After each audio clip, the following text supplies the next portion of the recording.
people usually describe intelligence as something scholastic, but now I will explain it in a practical way. Any progress you make towards this intelligence is a great gain, a treasure that will dispel your fears and will never fade or disappear. Strive for it with resolute focus. The promises of material happiness are a dense and dark forest that you must find the way out of. Whatever true benefit comes from materialistic culture or religion is easily attained by one who deeply realizes spirit. When you have equanimity towards the success or failure of your actions, then your deeds become yoga. Then your deeds become yoga. If you act without materialistic motivations, you will get no material result. Instead, you will get a spiritual result, liberation. Work hard to make your intellect steady. Then no promises of materialistic culture will attract or disgust you.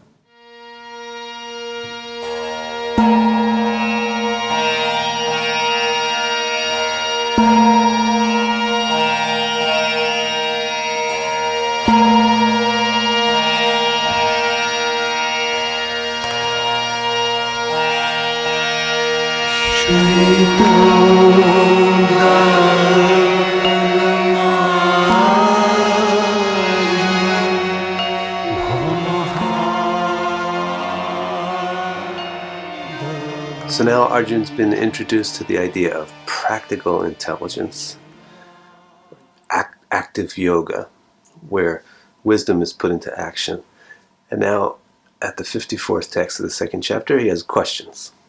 Please tell me about the qualities of such yogis, deep people with practical intelligence who have attained samadhi. What do they talk about? How do they sit still? How do they walk around? Then Krishna answers, if you attain practical intelligence, your main quality will be total disinterest in the fleeting desires that roam your mind. So here Krishna is answering the first question, what are their qualities in general? And he says, somebody who has practical intelligence, the main quality is disinterest in desires, fleeting desires that roam the mind. Total disinterest in fleeting desires that roam the mind. So Arjuna asks, why? Why do they have disinterest in the desires in their mind? Krishna answers, because all your deepest desires will already be satisfied from within your own soul. How then could you be aggravated by pleasures and displeasures that flicker shallowly through superficial emotions? Instead, you will be sagaciously dispassionate, fearless, and tranquil. So the main quality of a practical yogi is they're disinterested. Disinterested, not detached. What's the difference between detached and disinterested? Detached means there's an effort involved, vairagya. Disinterest, virakti, means you just don't have any interest in it. There's no effort.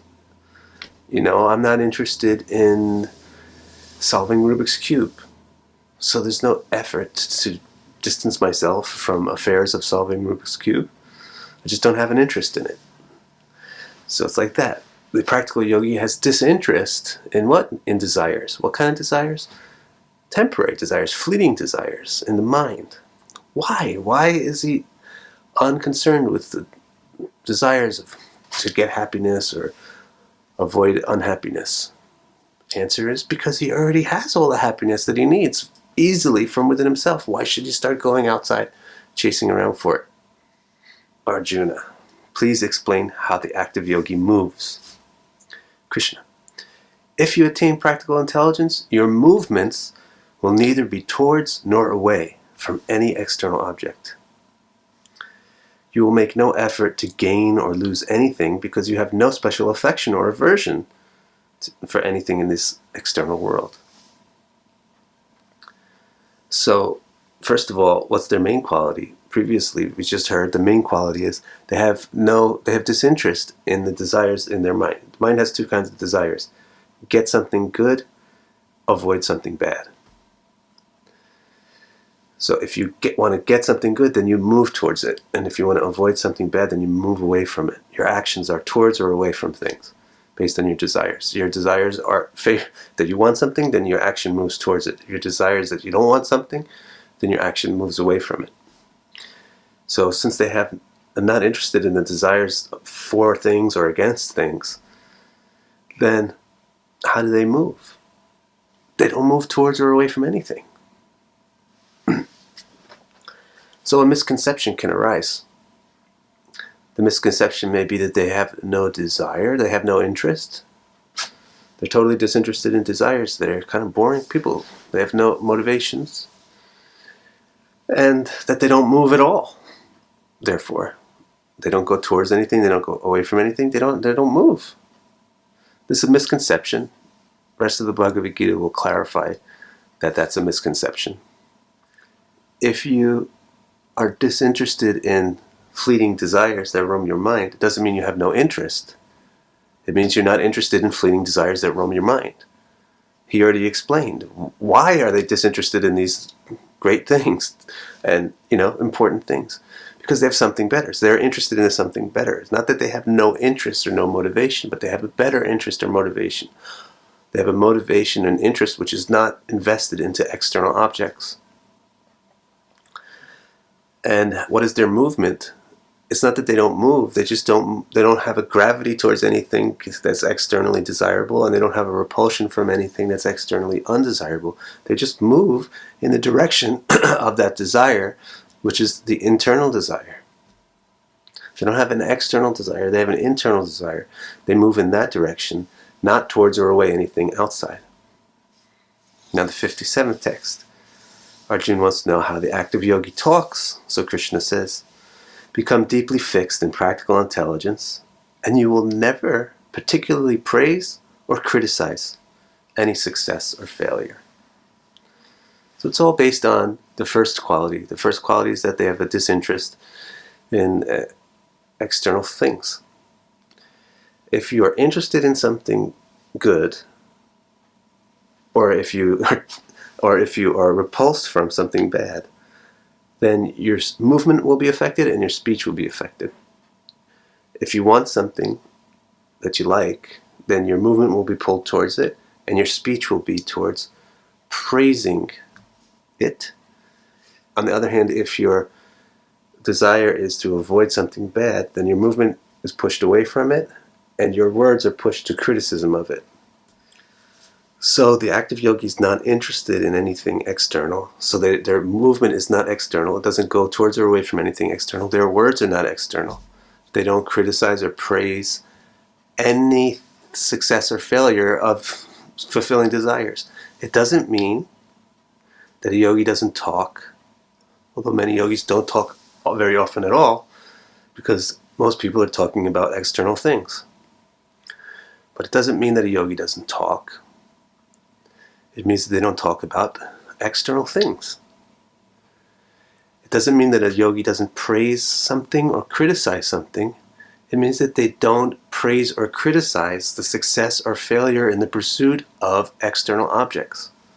And they don't even talk about the goodness or badness of any external object, because they see them all as being equally good or bad. Now the 58th text. Arjuna asks, please also answer the last question about how an active yogi sits still.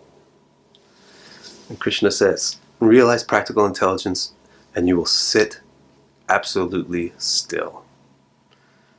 Withdrawn absolutely from selfish action. Your senses will pull away from the exploitation of sense objects like a turtle withdrawing into its shell. How do they sit? That means how do they not move? How do they prevent themselves from moving? How do they sit? They sit like a turtle. The turtle completely withdraws from the external world and goes into itself. How can they sit still? Because they're inside, not outside. On the outside, they're still. On the inside, they're alive. Just like a turtle on the outside looks like a rock.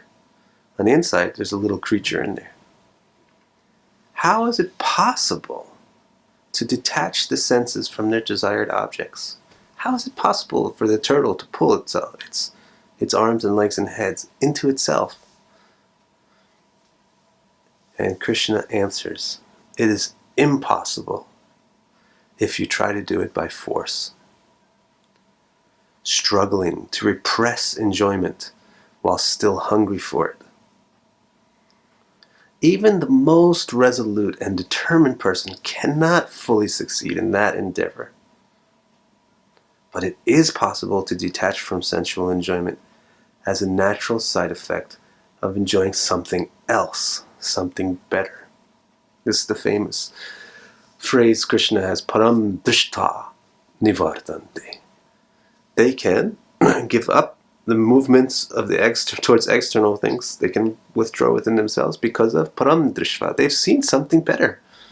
What's better? How can we experience something better than all the things that are in this world? And Krishna says, mat pra, I'm better than all the things in this world. He says, experience me. Fix your senses and your actions on me, on my pleasure. Then your senses will happily and easily come under your control. So this is the first hint of bhakti-yoga, which will be expanded greatly in chapters 7, 8, 9, 10, 11, and 12. The first hint of bhakti-yoga, that by devotion to Krishna, immediately every other goal of yoga happens automatically.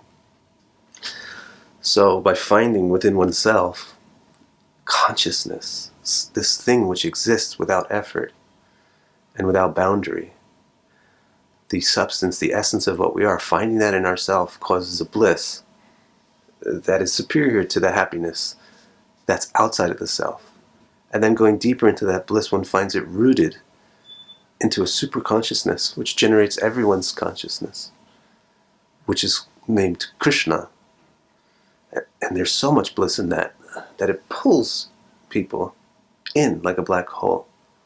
It takes all their attention and endeavors. It takes their moving and their talking and their desiring away from substandard, extrinsic things, and forcibly drags it, automatically pulls it inward towards the superior internal pleasure.